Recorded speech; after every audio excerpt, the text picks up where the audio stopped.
This is the Fox 5 News Block. Several breaking news stories that we are tracking for you at this hour. New York Governor Kathy Hochul meeting with city leaders discussing Mayor Eric Adams' fate as she weighs removing the mayor from office. But first, an NYPD officer has been shot after a barricaded suspect opens fire on police.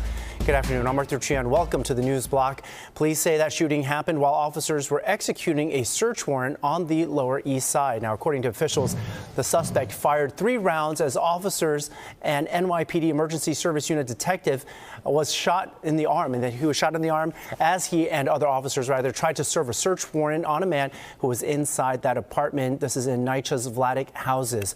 Now, when they knocked on the door at 5 this morning, police say the suspect first opened fire on them through that door. The officers were not hit at that point and did not return fire.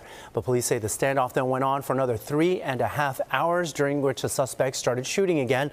This time, the detective was hit. He was rushed to Bellevue Hospital and is expected to be okay.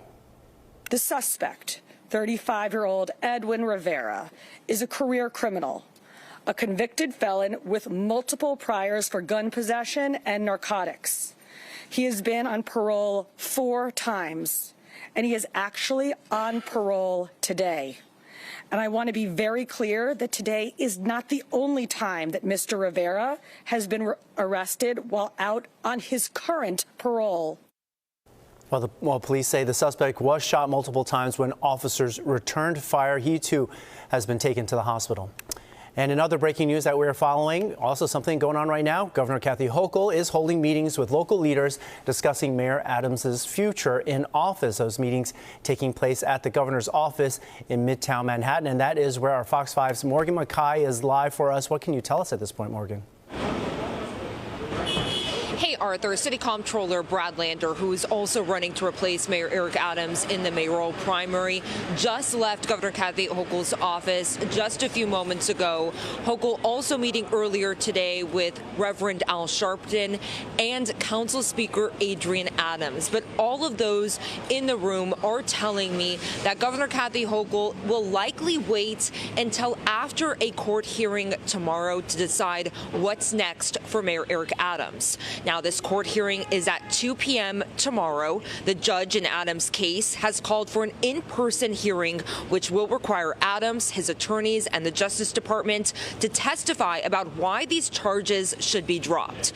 In their letter to prosecutors, the Justice Department said that they believe these charges should be dropped because it was distracting Adams from focusing on illegal immigration and could affect his ability to run for re-election.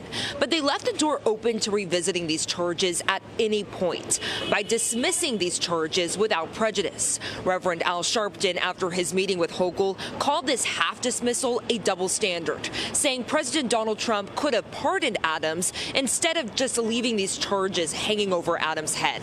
Sharpton wouldn't say if he has confidence in Adams' ability to govern now that 4 of his deputy mayors have resigned, but says he is concerned. The governor said to me that she's going to see what the judge decides tomorrow and keep deliberating with other leaders. My feeling is that the faith of the city people have been shaken, and there needs to be a resolve, but at the same time we must protect the law and not establish a precedent that could come back to haunt us. Do you believe Now, Sharpton was also asked if he will support Adams in his re-election bid, and he said he doesn't know if Adams is going to run again.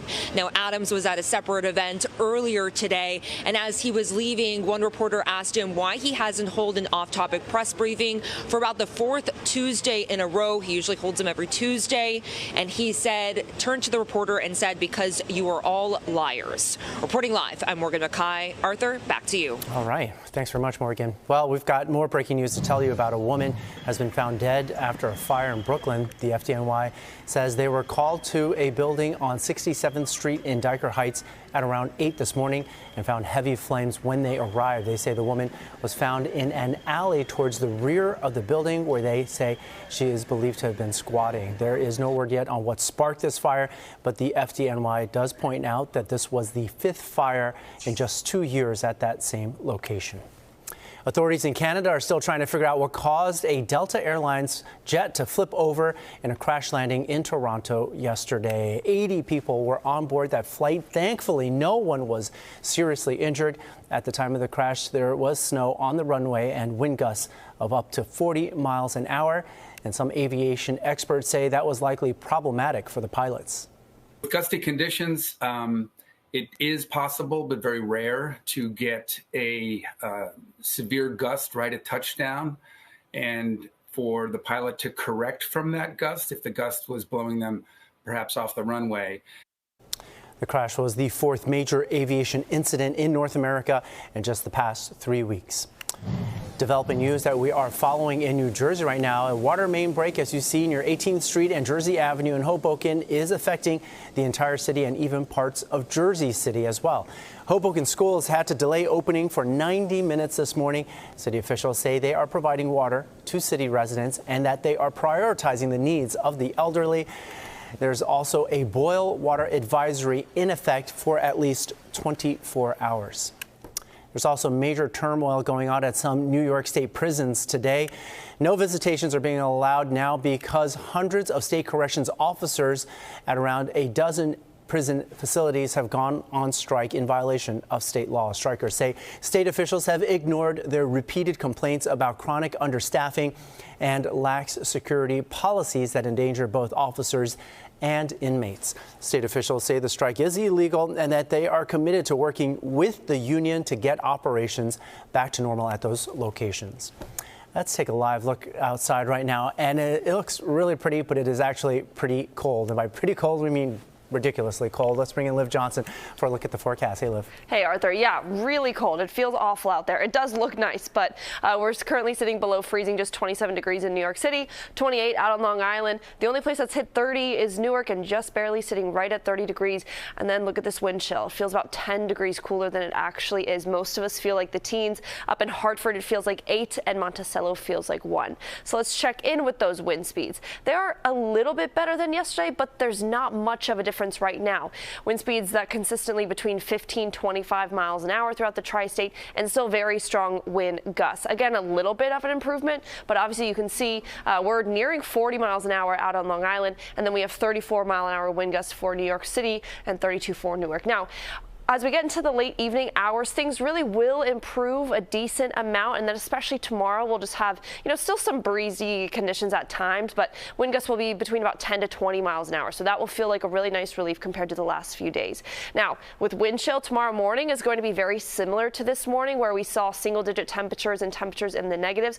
But then as the day goes on, at least we'll start to feel like the 20s versus the teens and single digits. Most of the day will be pretty sunny. Cloud cover will start to move through later Wednesday night.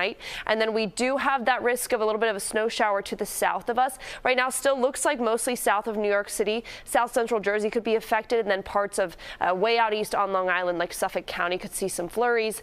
And then other than that, it's just a cold week ahead going into your weekend. Arthur. All right, thank you very much, Liv. Well, top U.S. and Russian diplomats say they've agreed to continue conversations aimed at ending the war in Ukraine. The delegations met in Saudi Arabia but did not invite Ukraine to those talks, and Ukraine is not happy about it. Correspondent Rebecca Castor has more from Washington. Secretary of State Marco Rubio sitting down with his Russian counterpart in Saudi Arabia Tuesday. The first high-level talks between the two rivals in more than 3 years. Today is the first step of a long and difficult journey, but an important one. That journey involves normalizing relations between the U.S. and Russia and ending the nearly 3-year war in Ukraine. The goal is to bring an end to this conflict in a way that's fair, enduring, sustainable, and acceptable to all parties involved. What that looks like, well, that's what the ongoing engagement is going to be all about. There are a lot of details to work out, but sources tell Fox News the U.S. and Russia discussed a possible 3-stage peace plan, which includes a ceasefire, elections in Ukraine, then signing a final peace agreement. This needs to be a permanent end to the war and not a temporary end as we've seen in the past. Not present at Tuesday's discussions, any representatives from Ukraine, despite President Volodymyr Zelensky traveling in the region over the past few days. He's been adamant that Ukraine must have a say in any negotiated settlement to the fighting. Really, we want peace very much, but we need real security guarantees. President Zelensky canceled a visit to Saudi Arabia scheduled for Wednesday. He'll return to Kyiv, where he'll meet with U.S. Special Envoy Keith Kellogg later this week. In Washington, Rebecca Castor, Fox News. Turning to the Middle East, Hamas says it will release 6 living Israeli hostages on Saturday. These are the final 6 live hostages to be freed under Phase 1 of the ceasefire agreement in Gaza. 3 hostages were to be freed on Saturday. Hamas is accelerating the release as Israel is allowing mobile homes and construction equipment into the devastated area. Hamas says it will also be releasing the bodies of 4 hostages on Thursday, including the remains of the Bibas family. The second and more difficult phase has yet to be negotiated. It would see the release of dozens more hostages in exchange for a lasting ceasefire and an Israeli withdrawal. And at the Vatican, they say they've canceled more of the Pope's Holy Year appearances planned for this weekend as the 88-year-old remains hospitalized with what they are now saying is pneumonia in both of his lungs. Doctors say Pope Francis was admitted Friday for bronchitis that has worsened. He's now receiving cortisone antibiotic treatments. His case is made more complex by the fact that Francis had a portion of his lung removed as a young man. A Vatican spokesperson says the pontiff had a peaceful night last night and read some newspapers this morning. At this point, it is unclear how long Pope Francis is expected to stay in the hospital. And registration for this year's Tunnel to Towers climb New York City is now officially open. Spots are limited to 1,000 participants for the 104-story climb to the One World Observatory. The Tunnel to Towers climb is scheduled for Sunday, June 1st. To register or to donate, go to nyctowerclimb.t2t.org. And in sports news, the Mets are at spring training prepping for their first exhibition game, which is this Saturday. Mets owner Steve Cohen sitting down in the visitors' dugout at Clover Park to talk about his hopes for 2025. From day one, Cohen has always said he had a vision to win a World Series in 3 to 5 years. Now, for years, the Mets entered spring training with high hopes, which then fell short. But last year's thrilling, unexpected pennant chase and run to Game 6 of the NLCS has made Cohen even hungrier, a hunger that led to the signing of Juan Soto to the largest deal ever in all of sports. And with that big move comes some big expectations. No, we got to make the playoffs. Okay, that's the minimum. You know, after getting a taste of being in the league championship, we want to go to the World Series. Right? And we want to win. Cohen's also hoping for a change in attendance at Citi Field this year. Well, that's your news block for now. I'm Arthur Chen. Thanks so much for joining us.